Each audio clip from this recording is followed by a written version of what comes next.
회의실 문이 열리는 순간 제 귀를 의심했습니다. 스크린에는 제 이름 대신 다른 사람의 이름이 적혀 있었습니다. 석 달 동안 제가 밤을 지새우며 완성한 그 프로젝트가 지금 다른 사람의 입을 통해 발표되고 있었습니다.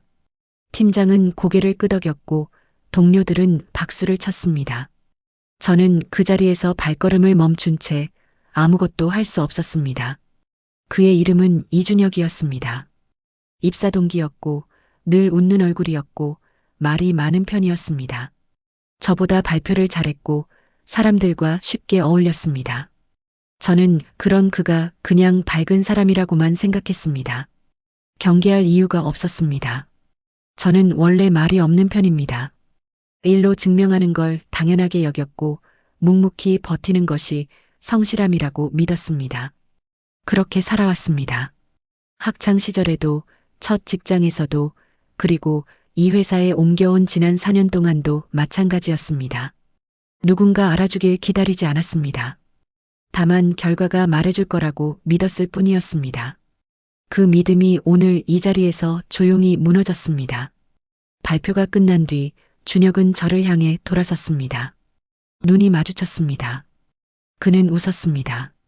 자연스럽게 아무렇지도 않게 마치 고마운 사람을 바라보듯이 웃었습니다. 도와줘서 고마워요. 그 한마디가 가슴 어딘가에 박혔습니다.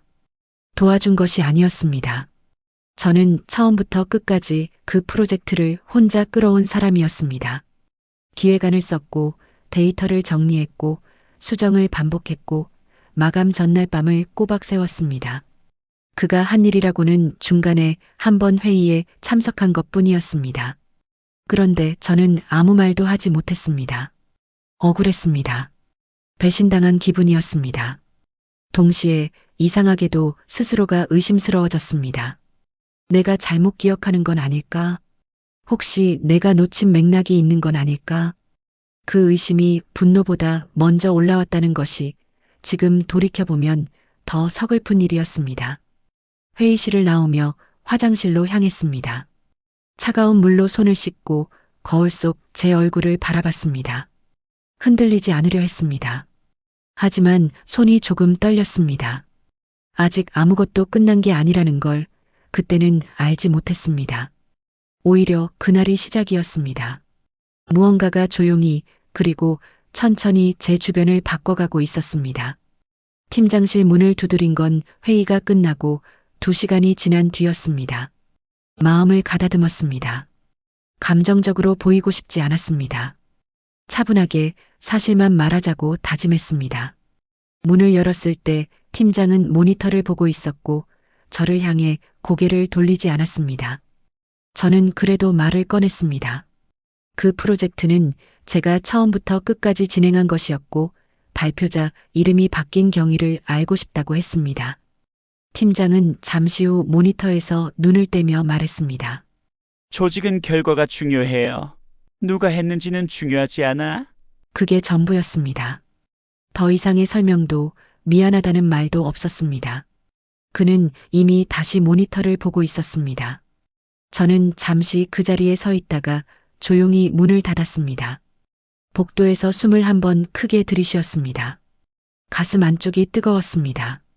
동료들에게도 조심스럽게 물어봤습니다. 직접적으로 따지는 게 아니라 상황을 어떻게 보느냐고 자연스럽게 대화를 이어가려 했습니다. 하지만 돌아오는 반응은 대부분 비슷했습니다. 눈을 피하거나 갑자기 바빠지거나 말을 돌렸습니다. 한 명은 이렇게 말했습니다. 그 사람이 발표를 더 잘하니까 대표로 나선 거 아니에요? 팀 전체 성과잖아요. 어차피. 팀 전체 성과, 그 말이 자꾸 머릿속을 맴돌았습니다. 팀 전체가 함께 했다면 왜 그 자리에 이름이 올라간 건 한 사람뿐이었을까요? 저는 그 질문을 입 밖으로 꺼내지 않았습니다. 꺼낼수록 제가 이상한 사람처럼 보이는 분위기였습니다. 그때까지만 해도 저는 몰랐습니다. 이 상황이 단순한 오해가 아니라는 것을. 며칠이 지났습니다. 팀 단체 메신저에서 새 업무 분장이 올라왔고 저는 의견을 남겼습니다. 일정 조정이 필요한 부분이 있었고 현실적인 문제를 짚은 것이었습니다. 그런데 아무도 답하지 않았습니다. 다른 사람의 메시지에는 반응이 달렸습니다. 이모지도 붙었고 짧은 댓글도 이어졌습니다. 제 메시지만 조용히 읽음 표시만 늘어났습니다. 한 번은 그럴 수 있다고 생각했습니다. 두 번째도 넘겼습니다. 세 번째가 됐을 때 저는 더 이상 넘길 수 없었습니다. 하지만 그래도 아무 말도 하지 않았습니다. 말했다가 예민한 사람이 될 것 같았습니다. 회식 자리는 더 가혹했습니다. 분위기가 무르익을 무렵 누군가 그 프로젝트 이야기를 꺼냈습니다. 준혁이 웃으며 뒷이야기를 늘어놓았고 사람들이 웃었습니다. 그러다 한 사람이 저를 보며 말했습니다. 그거 혼자 한 건 아니잖아요? 웃음기가 섞인 말이었습니다. 농담처럼 던진 말이었습니다. 하지만 그 말은 웃음소리와 함께 방 안에 퍼졌고 저는 그 안에서 점점 작아졌습니다. 뭔가 말하려 했습니다. 입을 열었다가 닫았습니다. 웃어야 할지 바로잡아야 할지 아무것도 판단이 서지 않았습니다. 그때 준혁이 술잔을 테이블에 탁 내려놓으며 끼어들었습니다. 소리가 생각보다 컸습니다. 모두가 잠깐 그쪽을 봤습니다. 아, 그냥 다다치 한 거예요. 뭘 그렇게 따져요. 웃음이 다시 이어졌습니다. 그걸로 끝이었습니다. 누구도 이상하게 여기지 않았습니다. 저도 그 자리에서 웃었습니다. 웃는 것 말고 할 수 있는 게 없었습니다. 집으로 돌아오는 길 버스 창밖을 바라봤습니다. 도시의 불빛이 흘러갔습니다. 배신감은 이미 분노가 되어 있었습니다.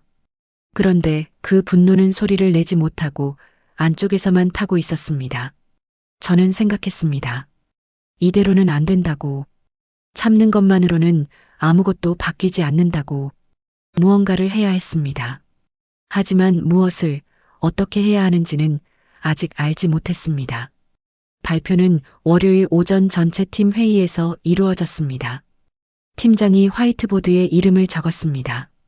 후속 프로젝트 리더. 그 칸에 적힌 이름은 이준혁이었습니다. 저는 명단 어디에도 없었습니다. 보조 인력 자리에도 실무 담당자 자리에도 없었습니다. 석 달을 쏟아부은 프로젝트의 후속 작업에서 저는 완전히 지워져 있었습니다. 심장이 빠르게 뛰었습니다. 손이 차가워졌습니다. 그래도 참으려 했습니다. 회의가 끝나고 따로 이야기하자고 스스로를 다독였습니다. 그런데 팀장이 다들 이해 없죠? 라고 말하는 순간 무언가가 먼저 움직였습니다. 저는 손을 들었습니다. 이 프로젝트 제가 처음부터 설계했는데요. 회의실 공기가 달라졌습니다. 누군가 펜을 내려놓는 소리가 들렸습니다. 팀장의 표정이 굳었습니다. 동료들은 저를 보지 않았습니다. 시선들이 일제히 다른 곳으로 향했습니다. 준혁이 천천히 저를 바라봤습니다.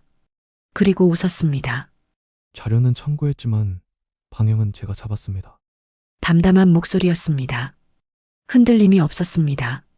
마치 오래전부터 준비한 말처럼 자연스러웠습니다. 팀장은 그 말이 끝나기가 무섭게 고개를 끄덕였습니다. 맞아요. 준혁 씨가 전체 방향을 리드했어요. 그 한마디로 끝이었습니다. 저는 그 자리에서 반박할 수 없었습니다. 증거를 꺼낼 수도 없었고 목소리를 높일 수도 없었습니다. 말하면 말할수록 저만 이상한 사람이 되는 구조였습니다. 회의는 아무 일도 없었다는 듯 계속됐습니다. 저는 그 자리에 앉아 끝까지 버텼습니다. 얼굴이 뜨거웠습니다. 회의가 끝나고 사람들이 빠져나갔습니다. 팀장이 저를 불렀습니다. 복도 끝 작은 회의실이었습니다. 문이 닫히자마자 팀장은 의자에 앉지도 않고 말했습니다. 조용히 넘어가는 게 좋을 거예요. 저는 팀장을 바라봤습니다. 조직 생활은 그런 겁니다. 자꾸 이러면 본인만 힘들어요. 말투가 바뀌어 있었습니다. 며칠 전까지만 해도 존댓말을 유지하던 사람이었습니다. 그런데 지금은 달랐습니다. 미묘하게, 그러나 분명하게 달랐습니다. 저를 설득하는 게 아니라 경고하고 있었습니다. 이 자리에서 더 나서면 어떻게 될지 말하지 않아도 알 수 있었습니다. 저는 아무 말도 하지 않았습니다. 고개를 숙이고 방을 나왔습니다. 그날 오후 더 심한 일이 있었습니다. 옆팀 직원 2명이 탕비실에서 나누는 대화가 들렸습니다. 목소리를 낮추지 않았습니다.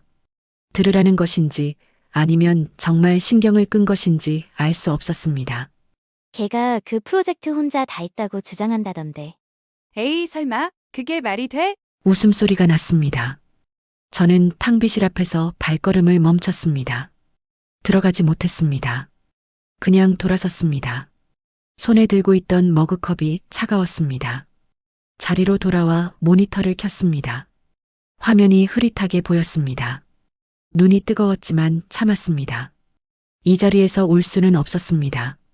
억울함은 이미 오래전에 분노가 됐습니다. 그런데 그날은 분노조차 느껴지지 않았습니다. 그 자리에 남은 건 텅 빈 감각뿐이었습니다. 무언가 중요한 것이 조용히 돌이킬 수 없이 부서진 느낌이었습니다. 저는 그날 밤 오래 생각했습니다. 증거는 있었습니다. 파일 수정 이력, 메일 발송 기록, 혼자 야근하던 날들의 흔적들. 하지만 그걸 꺼내 든다고 해서 달라질 게 있을까요? 팀장은 이미 한 편이 정해져 있었고, 동료들은 눈을 피했고, 저는 과장하는 사람으로 이미 낙인 찍혀 있었습니다. 조직 안에서 혼자 싸우는 것이 어떤 의미인지 저는 알고 있었습니다. 이건 더 이상 억울함의 문제가 아니었습니다. 명백한 배신이었습니다. 계획된 것이었습니다. 그리고 직감이 들었습니다. 이게 끝이 아니라는 것이, 이 사람은 여기서 멈추지 않을 것이라는 것이. 여러분이라면 이 상황에서 어떻게 하시겠어요? 증거를 쥐고 있어도 아무것도 할 수 없는 이 자리에서 조용히 참고 버티는 게 맞을까요? 아니면 무너지더라도 한 번은 맞서야 할까요? 저는 아직 답을 찾지 못했습니다. 하지만 한 가지만은 알고 있었습니다. 이대로 끝낼 수는 없다는 것을. 그날 밤 저는 오래 앉아 있었습니다. 창밖은 어두웠고 방 안도 불을 켜지 않았습니다. 핸드폰 화면만 희미하게 빛났습니다. 머릿속에서 지난 석 달이 천천히 지나갔습니다. 처음 기획안을 쓰던 날 혼자 야근하며 데이터를 정리하던 밤 방향이 잡히지 않아 몇 번이나 처음부터 다시 시작했던 순간들. 그 모든 것이 지금 다른 사람의 이름 아래 묻혀 있었습니다. 울고 싶었습니다. 하지만 울지 않았습니다. 대신 노트북을 열었습니다. 이번에는 그냥 넘어가지 않기로 했습니다. 처음 한 일은 감정을 내려놓는 것이었습니다. 억울함으로는 아무것도 바꿀 수 없다는 걸 지난 몇 주가 증명해줬습니다. 필요한 건 분노가 아니라 근거였습니다. 저는 차분하게 할 수 있는 것부터 시작했습니다. 업무 폴더를 열었습니다. 프로젝트 초기 기획서가 있었습니다. 날짜가 찍혀 있었습니다. 제가 처음 문서를 생성한 날, 수정한 날, 최종본을 저장한 날이 모두 기록돼 있었습니다. 파일 하나하나를 열어 확인했습니다. 이력이 고스란히 남아 있었습니다. 메신저 대화도 찾았습니다. 준혁이 저에게 자료를 요청했던 날짜, 어떤 파일을 보내달라고 했는지, 제가 무엇을 전달했는지가 시간 순서대로 남아 있었습니다. 그리고 그로부터 열흘 뒤 그가 발표한 자료를 펼쳐놓고 나란히 비교했습니다. 구성 순서, 표현 방식, 데이터 정렬 방법까지 거의 그대로였습니다. 참고한 수준이 아니었습니다. 새벽 2시가 넘었습니다. 저는 자리에서 일어나 물 한 잔을 마셨습니다. 손이 더 이상 떨리지 않았습니다. 다음 날 외부 협력사 담당자에게 연락했습니다. 조심스러운 부탁이었습니다. 지난 프로젝트 초기 미팅 당시 녹취 자료가 남아있는지 물었습니다. 잠시 후 답장이 왔습니다. 있다고 했습니다. 회의록과 함께 음성 파일도 보관하고 있다고 했습니다. 파일을 받아들었을 때 저도 모르게 숨을 참았습니다. 재생 버튼을 눌렀습니다. 제 목소리가 흘러나왔습니다. 프로젝트의 방향을 설명하는 목소리, 협력사 담당자의 질문에 답하는 목소리, 핵심 구조를 처음으로 제안하는 목소리. 준혁은 그 자리에 없었습니다. 그 미팅은 제가 혼자 진행했고 그 내용이 이후 프로젝트 전체의 뼈대가 됐습니다. 마음속에서 무언가가 단단해지는 느낌이 들었습니다. 그 즈음 예상치 못한 연락이 왔습니다. 발신자는 같은 팀 막내 직원이었습니다. 입사한 지 얼마 되지 않은 조용하고 성실한 친구였습니다. 메시지는 짧았습니다. 선배님, 드릴 말씀이 있어요. 잠깐 통화 가능하세요? 전화를 받았습니다. 그는 낮은 목소리로 말했습니다. 제가 직접 봤어요. 준혁 씨가 선배님 파일 폴더에 접근해서 자료 가져가는 거 저는 잠시 아무 말도 하지 못했습니다. 말씀드려야 할 것 같았어요. 제가 증인이 될 수 있어요. 전화를 끊고 한동안 멍하니 앉아 있었습니다. 혼자가 아니었습니다.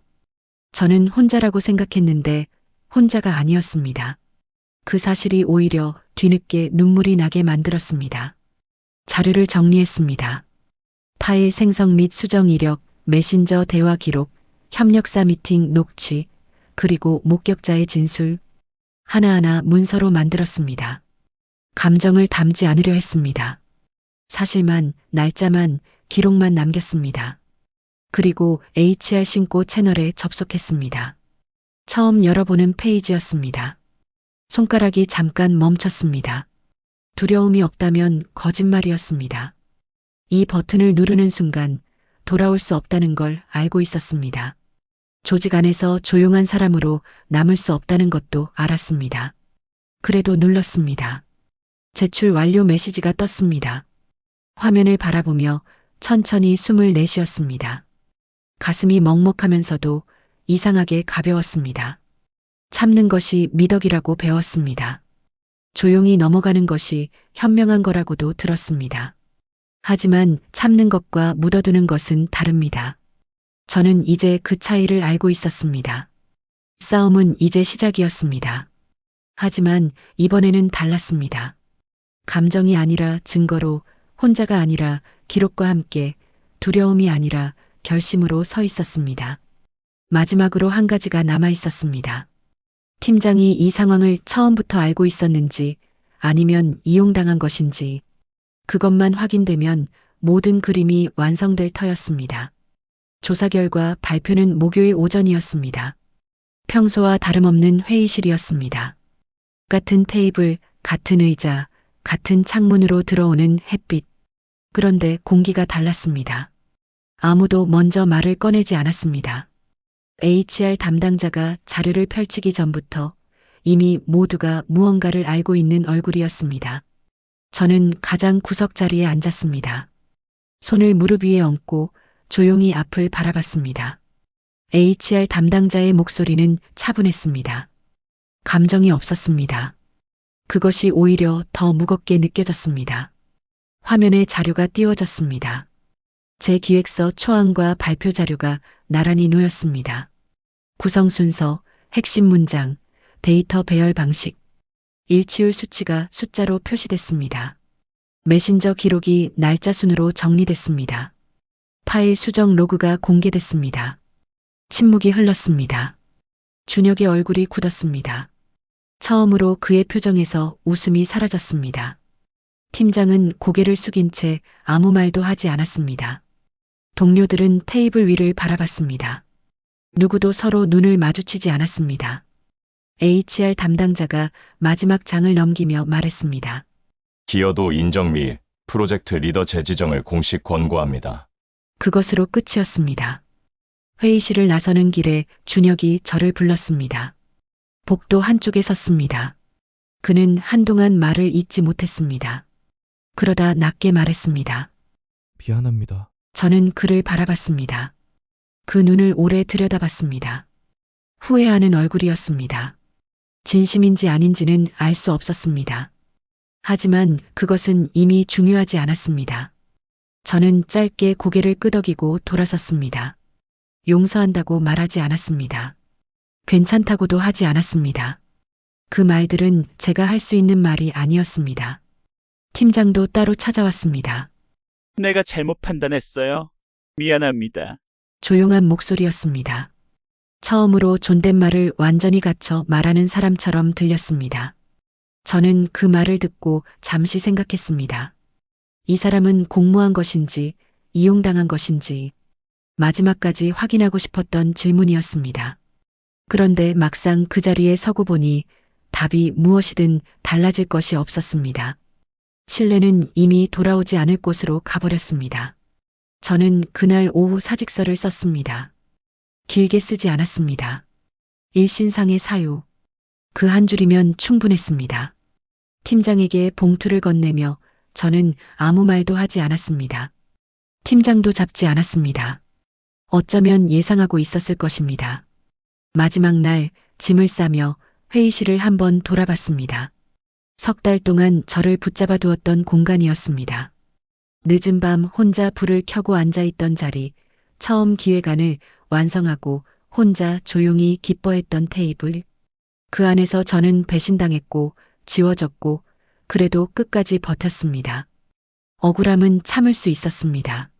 하지만 배신은 달랐습니다. 배신은 관계의 뿌리를 건드립니다.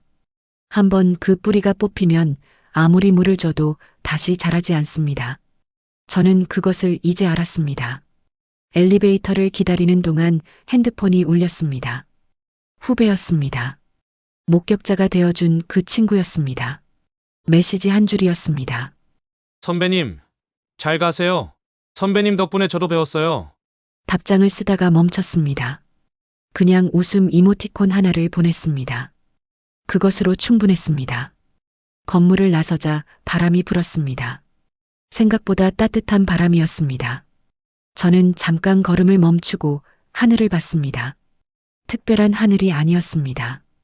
그냥 평범한 오후였습니다. 그런데 이상하게도 오래간만에 숨이 편하게 쉬어졌습니다.